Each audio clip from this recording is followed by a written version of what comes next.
Hey everyone, and welcome back to Investing Talk Podcast. We're diving into a company that's got investors puzzled. Oh, yeah. It's Norwegian Cruise Line Holdings, Okay. ticker symbol NCLH. I know them. They are fresh off a record-breaking year, Mm-hmm. but the stock market's kind of giving them the cold shoulder. Oh, wow. It's a head-scratcher, for sure. What's going on there? Well, I was hoping you could help us break it down. I'll certainly try. What's the deal? Well, it really underscores how the market thinks. Sometimes it's not just about what's happening right now, but what might be around the corner. So yeah, NCLH did fantastic in 2024, but the market's asking, can they keep this momentum going? Right. What's next? So let's look at their Q4 2024 earnings report. Okay. It was record profits, Yeah. double-digit revenue growth. Yeah. It seems like everyone wants to take a cruise with them. That's what it sounds like. You'd think investors would be thrilled. Yeah, you'd think so, right? But instead of celebrating, NCLH's stock has actually dropped around 11% Yeah. since the earnings release. That's notable. Yeah, it tells us there's something more to this story. Definitely more to uncover. So what are investors worried about? Well, the articles we've got point to a few things. Yeah. One is the possibility of tax exemptions changing for cruise lines. Right. This has been a hot topic lately. And if those exemptions go away, it could really hit NCLH's profits. Oh, I see. And then there's the whole global economic slowdown thing looming. Yeah. When the economy gets shaky, people tend to cut back on travel and leisure. Made sense. And that's a big risk for a company like NCLH. Absolutely. And it's not just the big economic picture either. Right. Some analysts are even wondering if the whole cruise industry's growth can be sustained. Maybe NCLH hit a peak. Interesting. Yeah. And to add to that, we have to consider their competition. Oh, of course, yeah. NCLH's rivals, Carnival ticker symbol CCL and Royal Caribbean ticker symbol RCL, they're actually seeing their stock prices go up this year. I've noticed that. While NCLH is down about 12.5% year to date. Yeah. I mean, does this mean they're falling behind? Well, it's a valid question, isn't it? Yeah. Are they maybe missing some key trends in the industry, or are they falling behind in some way, in terms of innovation or customer experience? It's something investors are definitely looking at. Okay, so we've got these concerns, but here's the twist. There are a lot of analysts who think NCLH's stock is actually undervalued. Oh, so they're seeing buying opportunity. Yeah, they're pointing to the company's fundamentals. Okay. Those record earnings, high occupancy rates, their commitment to cost efficiency. Interesting. In fact, Wall Street's predicting a potential 50% upside for NCLH within the next 12 months. Okay, now that creates a real dilemma. It does. Is this like a golden opportunity to buy a solid company at a discount, or is it like a trap? It sounds like a classic risk versus reward scenario. Exactly. You've got the strong financial performance and the possibility of those gains, but on the other hand, you've got these external pressures and the skepticism from investors. Right. It's a tough call. It is. So how do investors make sense of all this conflicting information?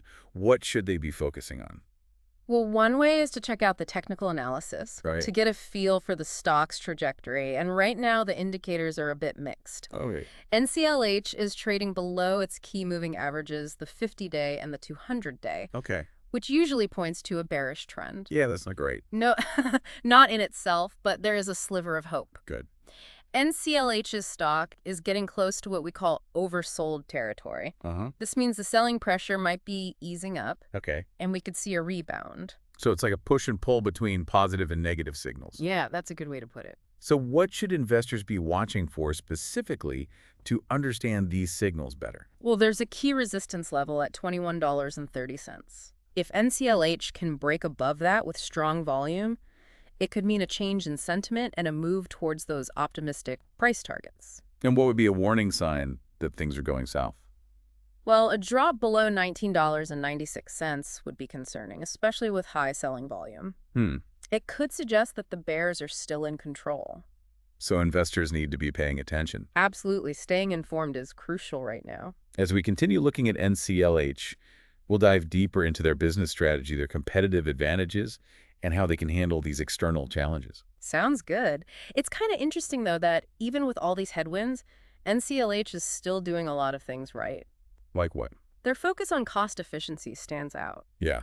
In a tough economy, keeping expenses in check can be a big advantage. Investors definitely like that, especially in an industry like cruising where costs can be all over the place. Exactly. And don't forget, they're still bringing in record profits.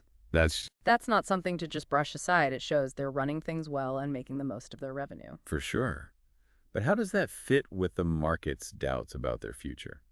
Well, the market can be fickle, Yeah, often driven by short-term feelings, and it's quick to punish companies that don't meet those expectations, even if the expectations are kind of out there. I see. With NCLH, I think there's a bit of a "what have you done for me lately" vibe. So maybe investors are forgetting past successes and just fixating on the potential risks down the line. It's possible, and it's creating this weird situation where a company with strong fundamentals and a track record of solid performance is trading at a discount compared to others. Which, as we talked about, could be a chance for investors who believe in NCLH's long-term potential. Right, but it also takes a certain appetite for risk. Right, you got to be okay with some uncertainty and the chance of things getting bumpy. But that's often where the best opportunities are found. Let's go back to the technical analysis for a minute. We mentioned those mixed signals. What should investors be looking for to understand them better? When you're looking at a stock chart, it's about spotting patterns and trends. One pattern that often grabs attention is the death cross. Uh-oh. This happens when a shorter-term moving average dips below a longer-term one. Okay. It's usually seen as a bearish signal, and we just saw that with NCLH's 50-day moving average crossing below its 200-day. Not a good sign then. Not on its own, no. But it's important to look at the bigger picture. Right. For NCLH, this death cross happened after the stock price had already dropped quite a bit. Right. So it might just be showing that downward momentum, not necessarily predicting more losses. So not the end of the world for the stock. Not at all. Just one piece of information among many for investors to consider. What about that RSI we talked about earlier, the relative strength index? Can that tell us anything more? Yeah, the RSI is a momentum indicator. It measures how strong price movements are. It goes from 0 to 100. Right. Anything above 70 is usually seen as overbought, and anything below 30 is oversold. Got it. NCLH's RS is hovering around 30 right now. Which you said earlier could mean the selling pressure is letting up a bit. Exactly. So it might be a sign that the stock's bottoming out. Okay. But again, it's just one indicator. We got to look at the whole picture. And that includes those external factors we discussed. The potential policy, changes the economic outlook, and how competitive the industry is. Exactly. All those things can impact NCLH's performance and affect its stock price. So many moving parts. A lot to keep track of. We've spent a lot of time talking about Norwegian Cruise Line holdings. They have. And I think it's pretty clear this company has a lot going on. It does. Great financials, but also some big question marks hanging over it. Yeah, and that's what makes us so interesting, for us on Investing Talk podcast. Right. We want to give you the tools to understand these complex situations and make smart decisions. Exactly. And we talked about things like the possibility of policy changes, how the global economy is doing, and just the overall competitive landscape of the cruise industry. Right. A lot of factors at play. And it's fascinating to see how those external forces interact with Norwegian Cruise Line Holdings' own strengths. It is. They've shown a real dedication to running things efficiently. Yeah. Delivering those impressive earnings, even with all the uncertainty. It really speaks to their management team. It does. And how well they can adapt. But the big question is, can they handle what might be coming next? Yeah, that's the million-dollar question, isn't it? And that's where doing your own homework comes in. Absolutely. As investors, we can't just rely on headlines or what analysts say. We got to dig deeper, look into the company's financials, understand how their business works, and see how they stack up against the competition. All very important steps. And we talked about the technical analysis and how the signals are kind of mixed. But technicals are only one part of the story.